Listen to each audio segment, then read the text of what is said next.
जय जय श्री राम। आप सभी का जीवन मंगलमय हो।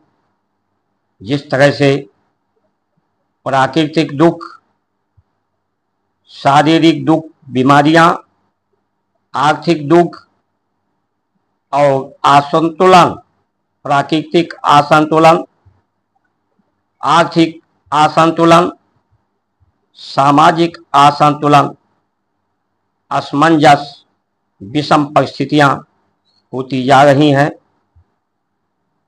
इन विषम परिस्थितियों का संविधान पूरे देश में चल रहा है, विश्व में चल रहा है, जिसे संविधान का नाम दिया गया। ये अंग्रेजों का संविधान, जो विषमता का संविधान, बड़ी विषम परिस्थितियों को पैदा करने वाला संविधान, मुगलों का संविधान, विषम परिस्थितियों को पैदा करने का विधान। तो आज के समय में समीक्षा करने की आवश्यकता है, क्योंकि संविधान भी जीवन को व्यवस्थित करने के लिए है, सुंदर व्यवस्था देने के लिए है, सुख, शांति, समृद्धि, संतुष्टि, स्वस्थ रखने के लिए है, आपस में सहयोग, सामंजस्य स्थापित करने के लिए है। ये भी एक व्यवस्था है। और हमारे जो भारत की संस्कार, संस्कृति, सनातन धर्म है की परंपराएं, वो भी एक सुंदर श्रेष्ठ जीवन, एक व्यवस्था देती हैं। एक समय में, पूर्व के समयों में,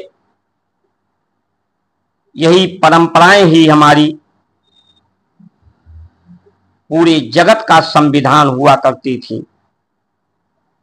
इसी संविधान से लोगों का जीवन चलता था, जीवन का प्रयोग होता था। लोग हंसी खुशी, प्रसन्नता पूर्वक, संतुष्ट पुष्ट हो करके जीवन व्यतीत करते थे, क्योंकि पूरे जगत का आज भी, आज से लेकर अंत तक जो स्वभाव है पूरे जगत का एक ही है। सभी सुख शांति चाहते हैं पूरे जगत संसार के लोग। स्वभाव सबका एक है। संसार के जो पदार्थ हैं, उनका अवस्था का जो व्यवस्था का परिणाम है, वो भी सबका एक है। जैसे जल की आवश्यकता भी सबको है, पूरे जगत को, और जल का प्रभाव और परिणाम भी एक समान सबका है। तो ये मतभेद, विषम परिस्थितियां बनाने का, विषम संविधान बनाने का, से जीवन की दिशा और दशा, नियत और नेतृत्व और अपने परंपराओं के जो सम का विधान है, समता का विधान है, स्वभाव के अनुरूप का विधान है, सत्य का विधान है, शुद्ध का विज्ञान है, सत्य का सिद्धांत है। उस संविधान को चलाने वाले, नियंत्रण करने वाले, मार्गदर्शक करने वाले हमारे ऋषि हुआ करते थे, जिनकी जो उन्नति, प्रगति, क्योंकि जो मनुष्य पैदा होता है उसकी जो चेतना का स्तर होता है, ज्ञान का जो स्तर होता है, वो न्यून स्तर का होता है। वो शरीर और संसार से संबंधित होता है, कामनाओं वासनाओं भूख तक ही। जिस तरह से पशु पंछी होते हैं उसी के समान होता है। और ये जब चेतना का स्तर ऊपर होता है, इसमें प्राण तत्व प्रकाश तत्व को मंथन किया जाता है, चिंतन किया जाता है। तो जो चिंतन करता है, मंथन करता है, वही इसमें चेतना के स्तर को, प्रकाश के स्तर को बढ़ाता है। वो परम गति का, परम शांति का अधिकारी हो जाता है। और जो हो जाता है वही सुयोग होता है, वही श्रेष्ठ होता है। उसी के मार्गदर्शन में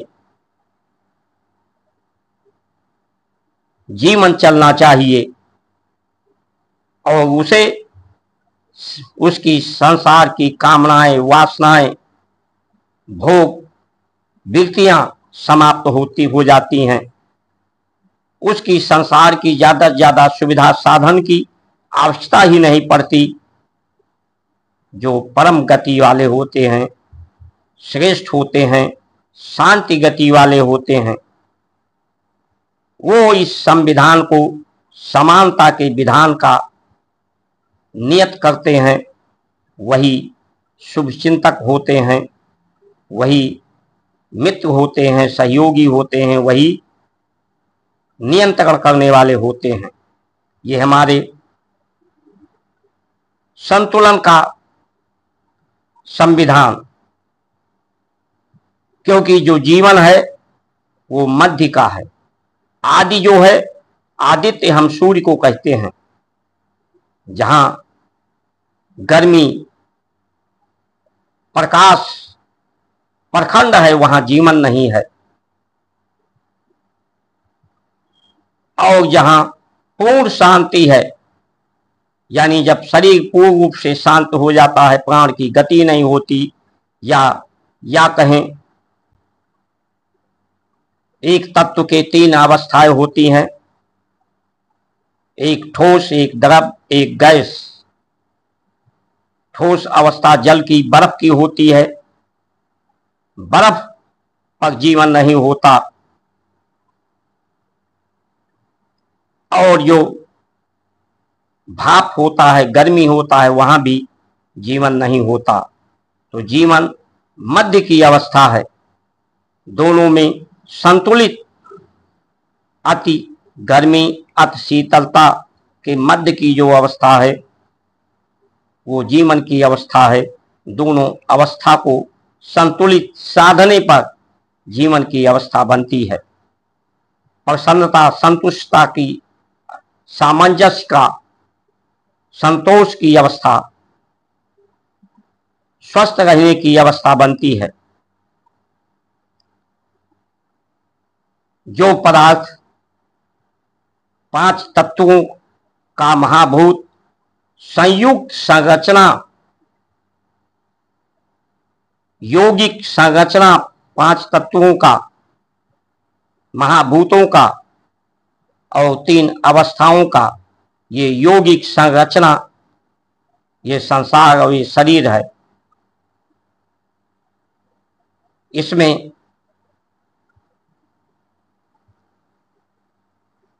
योग भी होता है और ये यौगिक से विलग भी होते हैं। तो जो अवस्था जहां से आती है वही अवस्था उसी स्थिति में हो। धरती से जो प्राप्त हो गई है, धरती पर जो अवस्था है, उपयोग होने के बाद वो धरती के अंदर जानी चाहिए। यथा स्थिति बनाने की स्थिति का प्रयोग ये संस्कार संस्कृति का उपयोग है। शरीर के अंदर उपयोगी होने के बाद कोई भी मल गंदगी ना जमा होने पाए। यथा स्थिति, यथा स्थान, यथा समय, यथा अवस्था के अनुरूप प्रयोग उपयोग करने का संकेत, क्योंकि जो सदग्रंथ हैं, मंदिर हैं, मंत्र हैं, ये संकेत करते हैं संदेश को, जीवन को संकेत करते हैं, उसकी दिशा और दशा, यात्रा को, पूरी यात्रा जीवन की। ये यात्रा एक सत्य की कहानी है, राम की कहानी है, सबके जीवन की कहानी। सत्य की कहानी बने, राम की कहानी बने, और जो कहानी ना बन पाए तो जो श्रेष्ठ हैं, श्रेष्ठ को ही, अर्जुन को कृष्ण ने उपदेश किया कि तुम श्रेष्ठ हो, चेतना का स्तर तुम्हारा उच्च है, न्यून स्तर तुम्हारा समाप्त हो गया है। योगिक क्रियाओं के संयोग के द्वारा, सत्य से योग की साधना के द्वारा, इसलिए तुम आत्मा हो। आत्मा न कभी मरती है, ना आत्मा को दुख होता है, ना सुख होता है, ना आत्मा से कोई क्रिया होती है, ना प्रक्रिया होती है, ना कोई परिणाम आते हैं। आत्मा एक स्वभाव है जो एक अवस्था में सदैव स्थित रहती है, और तुम्हारे ही समान जो खड़े हैं वो भी तुम्हारे ही समान हैं। जो प्रकृति है वही परिवर्तन है, वही परिणाम देती है, लेकिन अंततः उसका भी परिणाम शून्य ही होता है। मनुष्य पैदा होता है, चाहे जो करता है, अंतिम समय में इस शरीर संसार को छोड़ करके उसका परिणाम शून्य ही होता है। सिर्फ ये कहानी संसार में राम कथा, राम गाथा, सत्य कथा, उसकी सत्य आचरण आदर्श ही संसार में श्रेष्ठ शेष रहते हैं। तो ये आज के समय में समीक्षा करने की आवश्यकता है कि हमारा जो परंपराओं का संविधान था वो श्रेष्ठ, उस पर,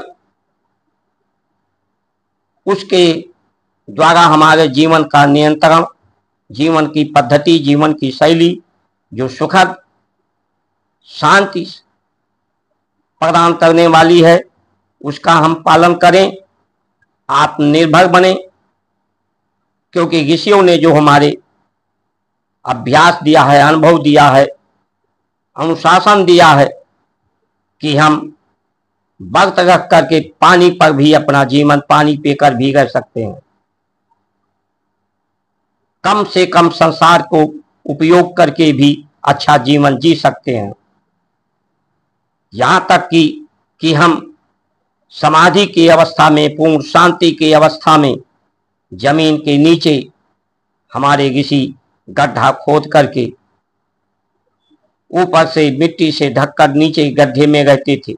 ना उन्हें भोजन की जरूरत थी, ना पानी की जरूरत थी, संसार के किसी चीज की जरूरत नहीं थी, पूर्ण शांति के रूप में रहते थे। तो हमारी जब अवस्था इतनी श्रेष्ठ है, स्वाभिमानी है, तो हम इन विदेशियों के आगे क्यों नतमस्तक हो रहे हैं। जिस दिन हम अपने संस्कार संस्कृति के उद्देश्य को समझ जाएंगे, अपनी जरूरतें कम कर लेंगे, आत्मनिर्भर हो जाएंगे, उस दिन पूरा संसार घुटने पर आ जाएगा, नतमस्तक हो जाएगा। भारत से जिस दिन पूर्ण रूप से आयात भारत बंद कर देगा, इनको गलत ढंग से आर्थिक लाभ संसार को मिलना बंद हो जाएगा, सहयोग बंद हो जाएगा, जिसका ये अनैतिक प्रयोग पूरे विश्व में अशांति फैलाने में, धमकाने में लगे रहते हैं।